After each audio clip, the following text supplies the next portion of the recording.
paix et salut sur lui, la sédition ne se lève sans que soit maudit celui qui l'allume. Ah, que je voudrais bien savoir pourquoi tu t'es permis de nous attaquer. Nous nous sommes détournés de toi, car nous te considérons comme nous ne te considérons pas comme un combattant de la foi, ni devant vaincre, si ce n'est que ceux que nous avons déjà vaincus depuis Bagoun jusqu'ici. Les Bambara, tu nous as trouvés les ayant affaiblis à l'extrême. Tu es venu chez eux alors qu'ils étaient affranchis.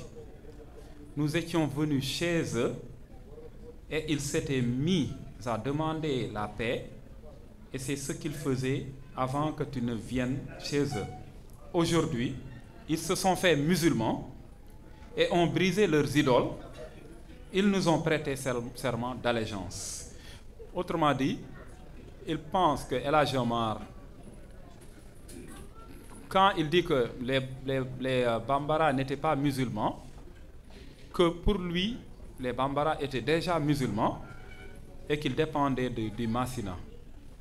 Et que le Massina avait déjà conquis les Bambara ou les avait affaiblis, et que les Bambara étaient déjà des musulmans et ils avaient brisé leurs idoles. Ils ne croyaient plus aux idoles, c'était des musulmans. Donc, autrement dit, il veut dire par là qu'il n'a pas protégé des musulmans. Donc, il réfute ce que El Hadj Omar lui dit. Donc, pour fonder le djihad, il faut que ça soit un non-musulman ou bien un musulman qui viole les prescriptions de l'islam, autrement dit qui protège un non-musulman contre un musulman. Ahmadou dit que lui, ceux qu'il protège sont des musulmans. Donc pour contrecarrer cette argumentation du jeune émir du Massina, El Hadj Omar adopta une stratégie qui consiste à exposer les fétiches d'Ali Diarra et de démontrer que sa supposée conversion à l'islam n'est qu'un leurre. Autrement dit, quand Ahmadou a dit que Ali Diarra était déjà musulman, qu'il n'avait plus de fétiche, donc El Hadj Omar, quand il a pris Ségou, il a trouvé là-bas les fétiches, mais il sait aussi que Ali Diarra aussi avait toujours des fétiches. Il continuait à pratiquer les fétiches, et El Hadj Omar a pris les fétiches de Ali Diarra, il les a exposés publiquement devant tout le monde et puis il a appelé Ali Diarra pour lui demander de nommer les fétiches. Donc pour montrer que jusqu'à maintenant, en tout cas au moment où il venait, il a trouvé des fétiches dans la capitale de Ségou, la capitale Bambara de Ségou. Donc autrement dit, ceux-là n'étaient pas des musulmans parce qu'ils avaient déjà leur fétiche, et que Ali Diarra, qui était réfugié au Massina, n'avait pas adhéré à la religion musulmane, continuait toujours à faire ses fétiches. Donc par la démonstration, El Hadj Omar expose les fétiches de Ali Diarra publiquement. Et en conséquence, Ahmadou soutient un païen contre un frère musulman, ce qui est prohibé, interdit par l'islam. Donc il montre les fétiches, et là, ça devient incontestable que les Bambara qu'il avait attaqués n'étaient pas des musulmans, et que Ahmadou a protégé un non-musulman, et contre un musulman aussi. Et aussi, au regard de la charia, donc, par conséquent, au regard de la charia, la guerre contre le Massina devient légitime et conforme. L'offensive déclenchée suite à cette conclusion par El Hadj Omar selon la charia s'est soldée par une victoire de l'armée omarienne et la prise du Massina en 1862, la conquête du Massina en 1862. En 1864, El Hadji Omar fut assiégé par une coalition Massina, Tombouctou et Ségou. Donc quand il a pris Hamdallah, les Massina, Ségou, Tombouctou, ils se sont organisés pour assiéger El Hadji Omar. La même année, en 1864, à Bandiagara, où il a disparu comme le soulignent les ouvrages. Donc il a disparu dans les falaises de Bandiagara en 1864. Quelque temps avant ces événements, El Hadji Omar avait envoyé son neveu, Tidiane Alpha Ahmadou, qui est fils de son grand frère Alpha Ahmadou, pour chercher des renforts.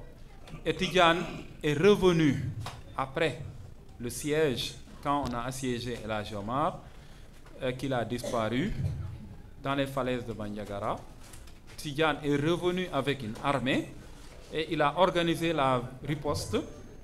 Il a fait la reconquête du Massina et il a rétabli l'empire omarien, le règne omarien au Massina, jusqu'à l'arrivée de la colonisation avec la conquête du Soudan par Archinard. En conclusion, nous pouvons retenir en définitive que la guerre fratricide entre le Massina et El Hadji Omar permet de mettre en lumière les fondements du djihad omarien. Donc ce djihad tire ses racines de la charia, qui est la loi islamique. Ce djihad s'est exacerbé avec la progression de Cheikh Omar, qui ne cessait de multiplier les conquêtes des populations bambara particulièrement, dont la plupart entretenaient des relations de partenariat, mais aussi de dépendance vis-à-vis de la Dina du Massina. Donc il avait trouvé des alliances là-bas, et maintenant, à partir de ces alliances, ces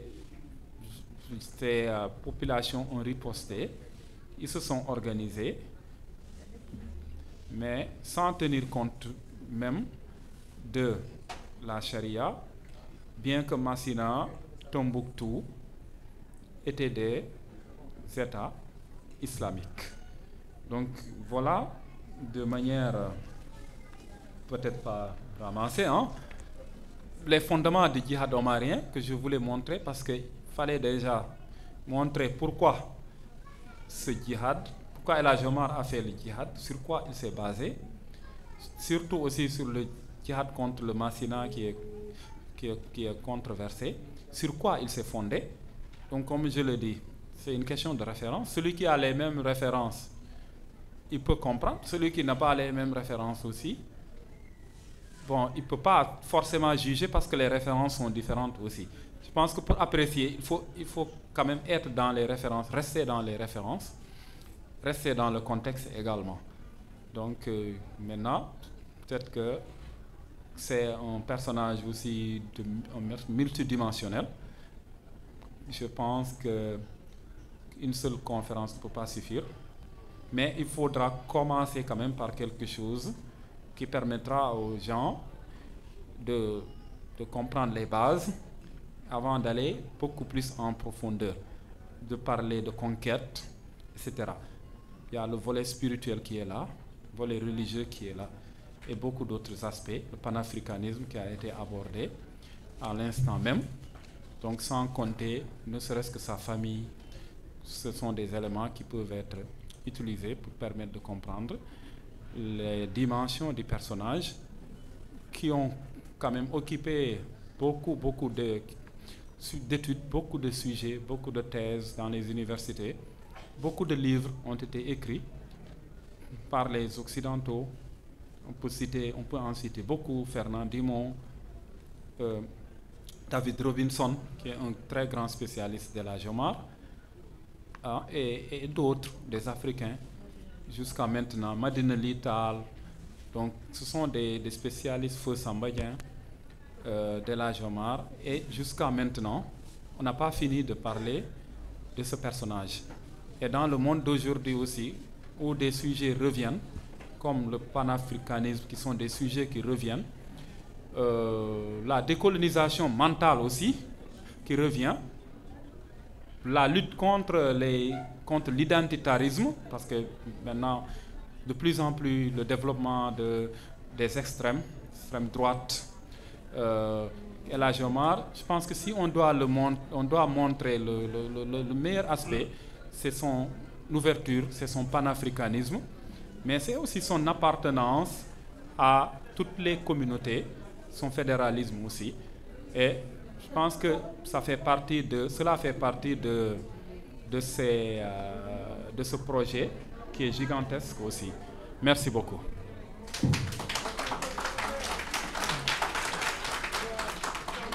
Merci infiniment, professeur Sow, pour votre brillant exposé des fondements du djihad de Cheikh Oumar Tall. Cet exposé, ainsi que tous les autres exposés que nous avons entendus ici là,